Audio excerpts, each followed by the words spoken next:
Lyca production சுபாஷ் கரன் வழங்கும் super star Rajinikanth, Vishnu Vishal மற்றும் விக்ராந்த் நடிப்பில் டைரக்டர் ஐஸ்வர்யா ரஜினிகாந்த் தயாரிப்பில் இசை புயல் ஏஆர் ரஹ்மான் இசையில் உருவாகியுள்ள லால் சலாம் திரையரங்குகளில் வெற்றிகரமாக ஓடிக்கொண்டிருக்கிறது.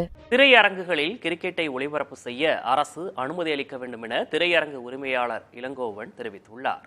புதிய தலைமுறைக்கு அவர் அளித்துள்ள பேட்டியில் இவ்வாறு கூறினார். திரையரங்கத்தில் இந்த கிரிக்கெட் மேட்ச் மற்ற அது மாதிரி இருக்கக்கூடிய வேர்ல்டு கப் மேட்ச் எல்லாம் போட்டால் நல்லா இருக்கும்னு நினைக்கிறேன். அவர் நிறைய பேர் போய் நேரடியாக போய் பார்க்கணும்னு விரும்புறாங்க. அந்த எஃபெக்டோட தியேட்டரில் பார்த்தோன்னு வச்சுங்க, டிவிலே பார்க்குறாங்க. டிவி பார்க்கறத விட தியேட்டர் எஃபெக்ட்ல பார்த்தா உண்மையிலே நல்லா இருக்கும் விரும்புறாங்க. அதுக்கு அரசு அனுமதி வேணும். ஓடிடினால ரொம்ப பாதிப்பு, ஓடிடினால ரொம்ப பாதிப்பா இருக்குது.